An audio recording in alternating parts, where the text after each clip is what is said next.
Test 3, Section 1. A student wants to register for a conference. Listen to the conversation between the student and the woman and answer the questions. First, you have some time to look at questions 1 to 4.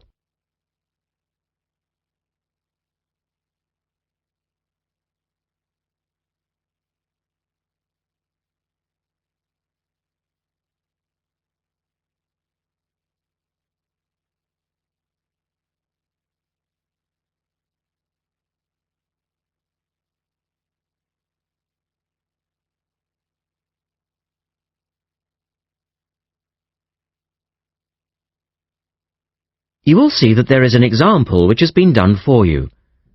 On this occasion only, the conversation relating to this will be played twice. Good morning.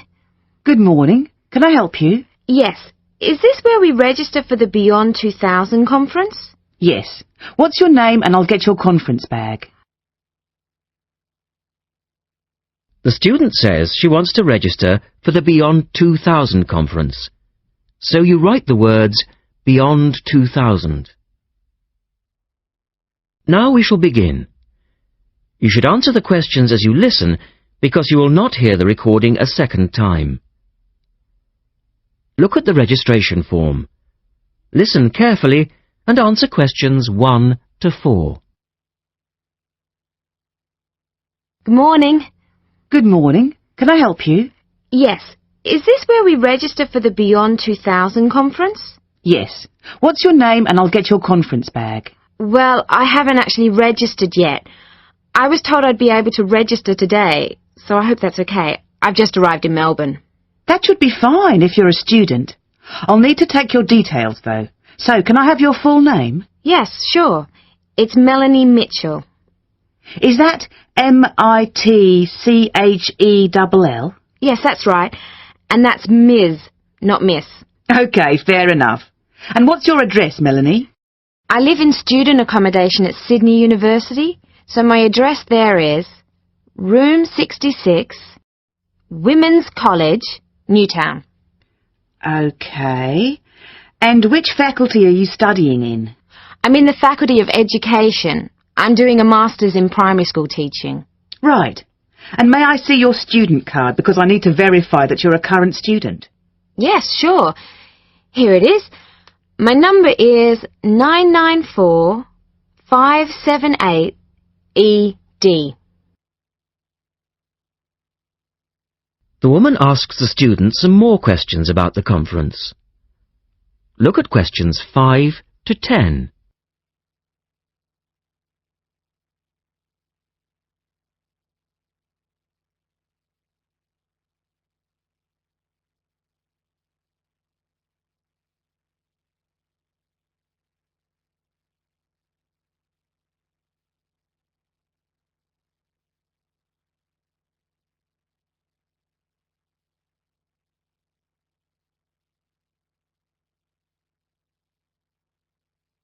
Now listen to their conversation and answer questions 5 to 10.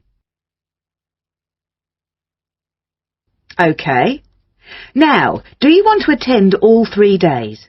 The conference runs from Thursday to Saturday. Yes, I think so, if I can afford it. What does it cost? Well, you're eligible for a student discount, which makes it $15 for a day registration or $40 for the 3 days, though it is possible to register for half a day only. I'll register for all 3 days, please. Good. Now, will you be requiring accommodation while you're here in Melbourne? Yes, I suppose I will. What's available? Well, we have several levels of accommodation. You can share a room with another student for $25 a night. Or you can have your own room but share the bathroom. I believe it's just down the corridor. That's $45. Right. Or you can have a single room with your own bathroom. I don't mind sharing a room. On second thoughts, yes, I do. I'll have my own room, but I'll share the bathroom. Right. Now, the conference fee does not include meals, though you do get tea and coffee in the breaks. Shall I put you down for lunch? That's an extra $10 a day. And there's the conference dinner on Friday night, which is $25. Oh, and what about breakfast? Hang on a minute. It's all starting to sound rather expensive. I'll have the lunch, but not the dinner or breakfast, if that's okay. Perfectly okay. Now, a couple of other things. There are a number of special interest groups organised. They're known as SIGs, and you're asked to nominate your preference. They'll take place on the Friday afternoon and Saturday morning, but they're filling up quickly, which is why you need to nominate now. Right. What are the SIGs? Well, there are 6 altogether. Let's see. On Friday you have a choice between computers in education or teaching reading skills. Or a session on catering for the gifted child. Oh, they all sound interesting. But technology in the classroom is really my area of interest, rather than reading. So I'll go for that. I can probably read up on the gifted child topic myself. Right. And then the Saturday options are a session on cultural differences, or there's music in the primary curriculum, or you could go to the one on gender issues in the classroom. Wow! Can I go to them all? They all sound fascinating. Afraid not. Well, I'm really interested in how boys and girls behave differently, even when they are very young, so I'd better opt for the 3rd session, even though the cultural differences SIG is probably really interesting too. Right. And the music option would be interesting. And how would you like to pay? We accept most credit cards, or bank cheques, but not personal cheques, I'm afraid. Been caught out too often before. And cash, of course. We never say no to cash. I'll have to put it on my card because I don't have enough cash on me right now. That's fine. Enjoy your time here with us in Melbourne. That is the end of section 1. You now have half a minute to check your answers.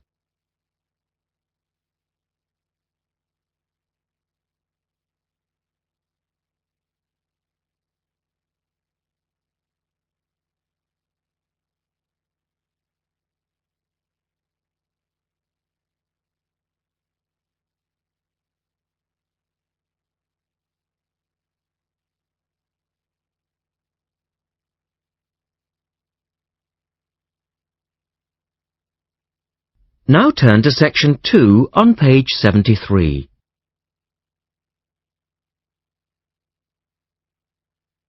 Test 3, section 2. You will hear a woman talking about a number of different beaches to a group of tourists. First, look at questions 11 to 20.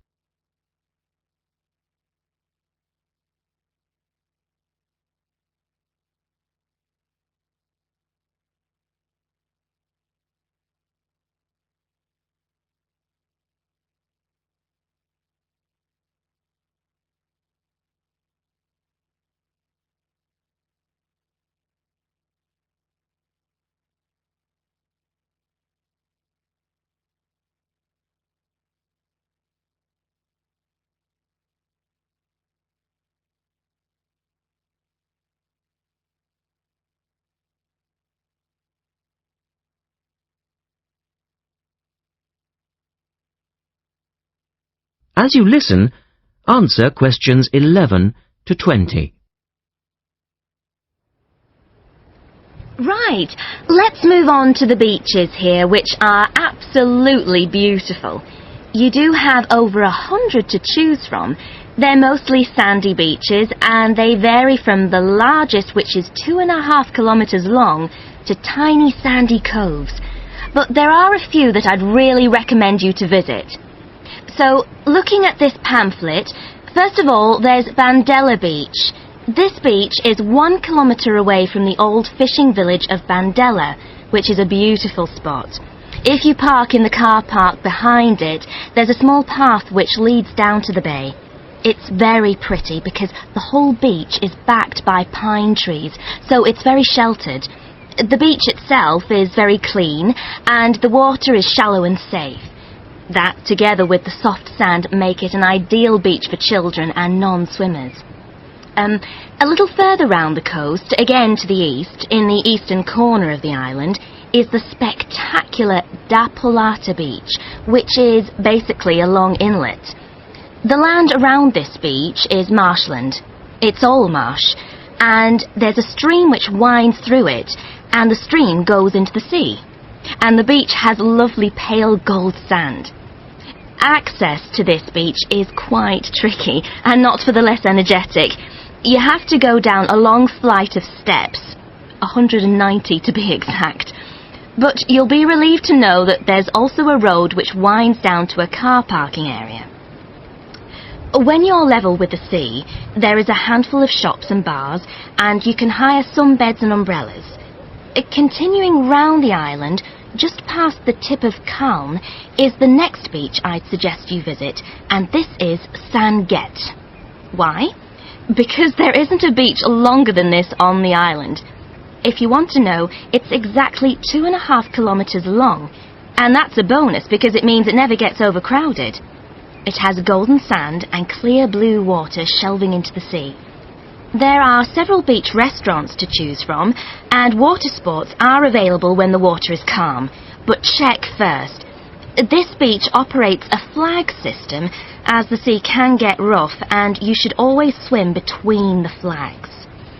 There's a large car park which gives you easy access to the eastern end of the beach, but the western end is much quieter and more wild, as it is harder to reach. Blanaka is another popular beach, just in the northwest corner of the island. It has incredibly white sand and sparkling water. There is ample car parking here, and plenty of bars and restaurants. Blanaka has white cliffs all around it, and for those of you who'd like a little more to do than just lazing on the beach, there are caves here which you can explore in the cliffs, and you can also dive into the water from rock platforms along the side of the cove. Well, my final recommendation for today is Disador.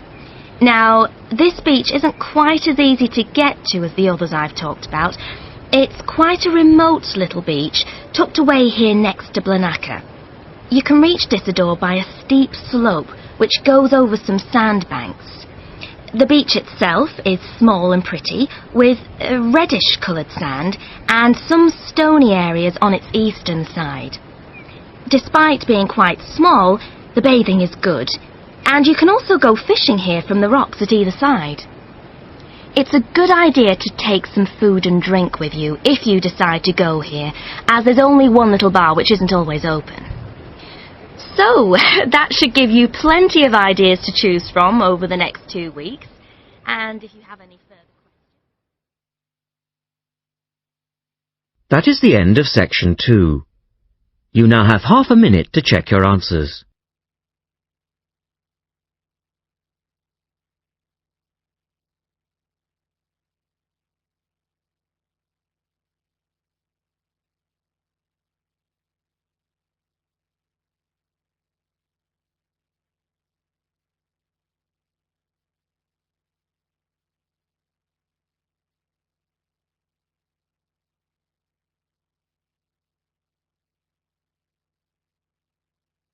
Now turn to section 3 on page 74.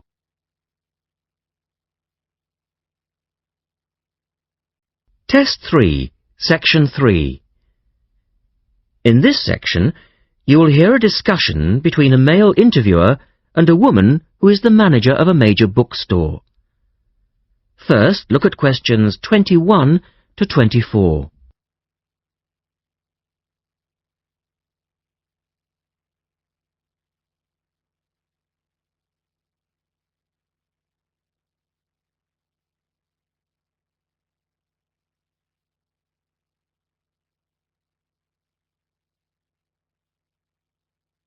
Now listen to their conversation and answer questions 21 to 24.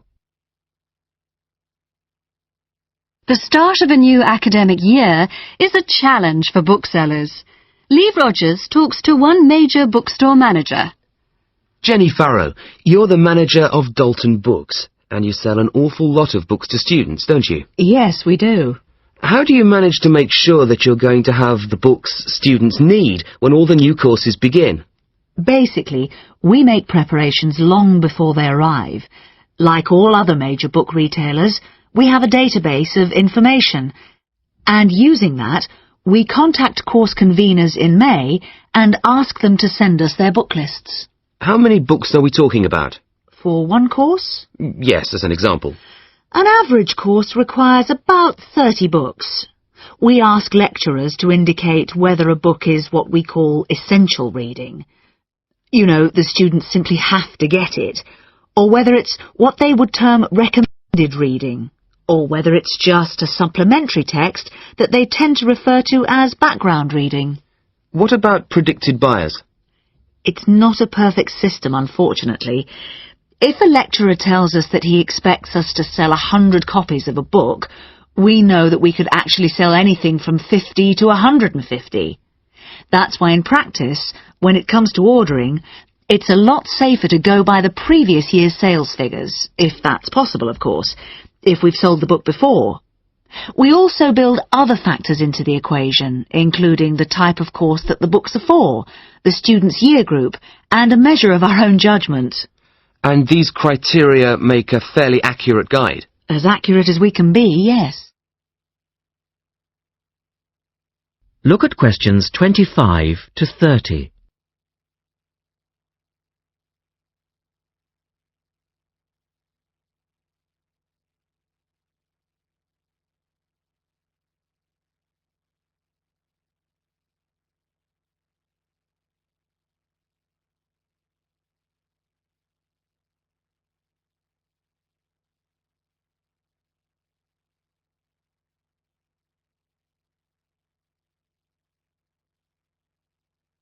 Listen carefully and answer questions 25 to 30. What about the publishers? Do they take an active role in promoting new books? Certainly. The academic and professional publishing market is worth about £700 million a year, so publishers go to some lengths to make sure their books are known. The standard procedure they use is to mail out catalogues to lecturers or colleges and universities. That's been the main form of promotion for years.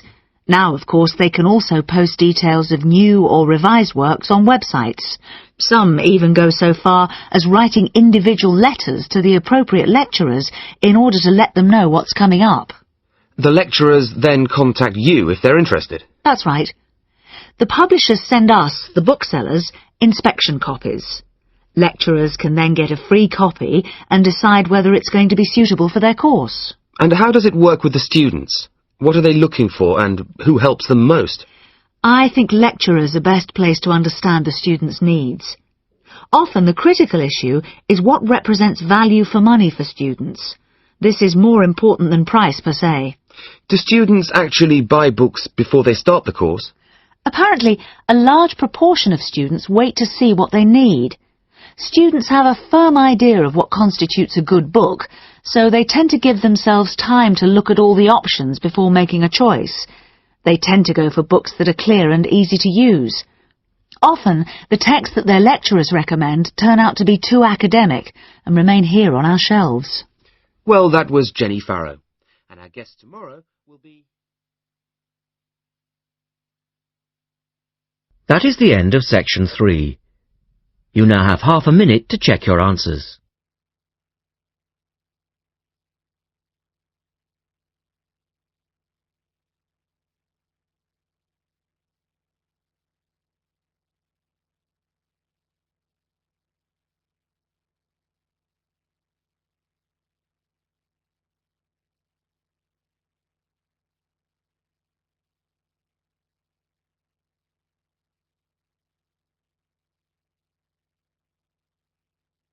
Now turn to section 4 on page 75.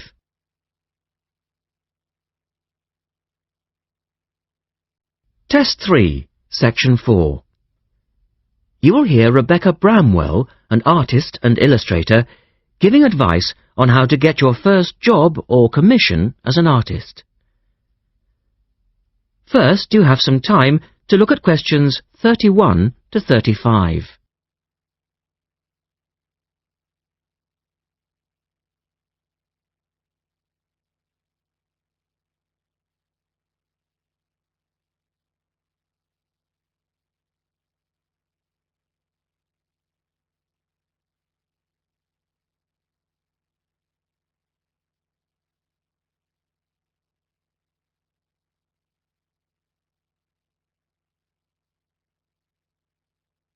Now listen carefully and answer questions 31 to 35.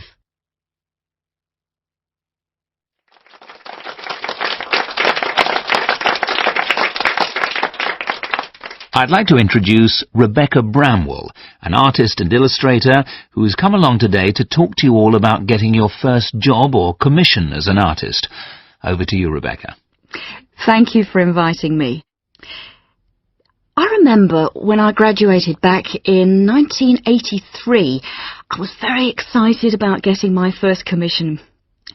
My degree was in fine art, and I'd worked long and hard to get it.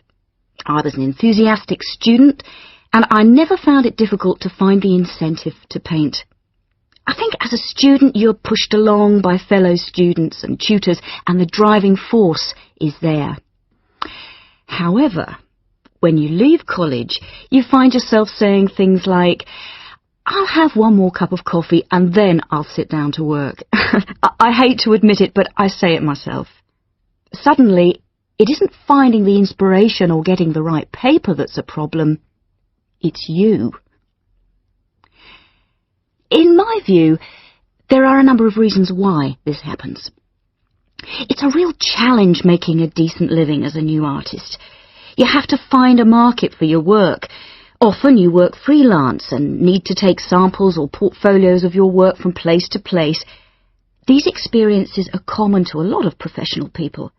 But artists also have to bare their souls to the world, in a way. More than anything, they want praise. If people don't like what they create, then it can be a very emotional and upsetting experience hearing them say this. I began to realize that these problems were preventing me from having a career in art, and so I decided to experiment. I was a painter, but I started to dabble in illustration, drawing pictures for books, cards, and this offered me the opportunity to become more emotionally detached from my work. I was no longer producing images from the heart, but developing images for a specified subject, taking a more practical approach. I began to develop a collection of my illustrations, which I put into a portfolio and started to carry around with me to show prospective clients and employers. But it was still tricky because publishers, for example, want to know that your drawings will reproduce well in a book. But without having had any work published, it's hard to prove this. Having a wonderful portfolio or a collection of original artwork is, of course, a first step. But what most potential clients would like to see is printed artwork, and without this evidence, they tend to hold back still when it comes to offering a contract. Look at questions 36 to 40.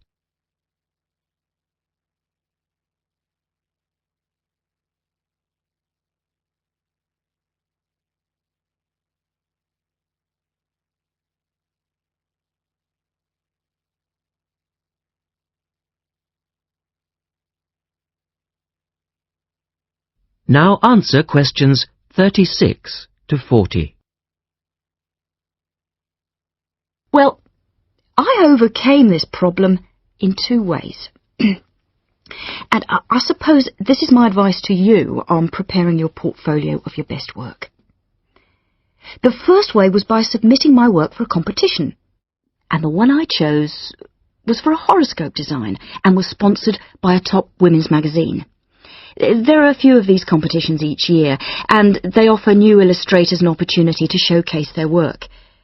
The other approach I took was to design and print some mock-up pages of a book. In other words, I placed some of my illustrations next to some text in order to demonstrate how my work would look when it was printed.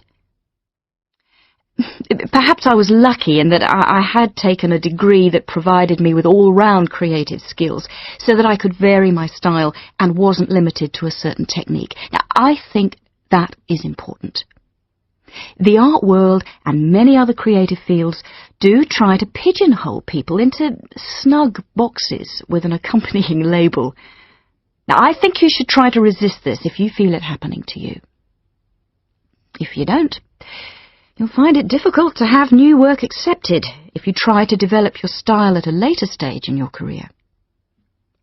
Nevertheless, when you start out, and particularly when you're going for an interview, it's important not to confuse people by having a lot of different examples in your portfolio. One remedy for this is to separate your work into distinct categories.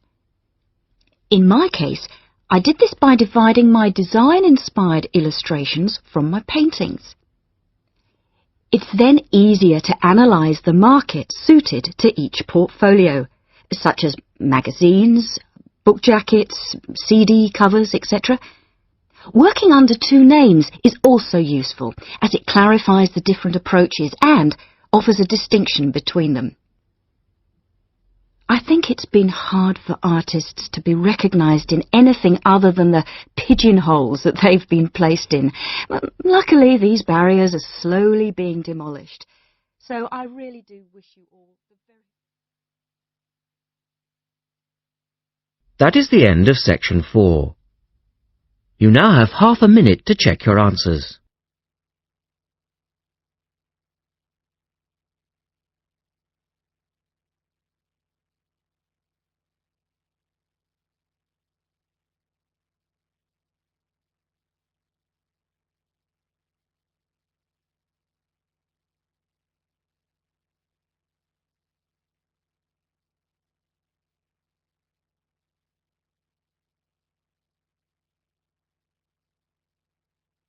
That is the end of the listening test. At the end of the real test, you will have 10 minutes to transfer your answers to the listening answer sheet.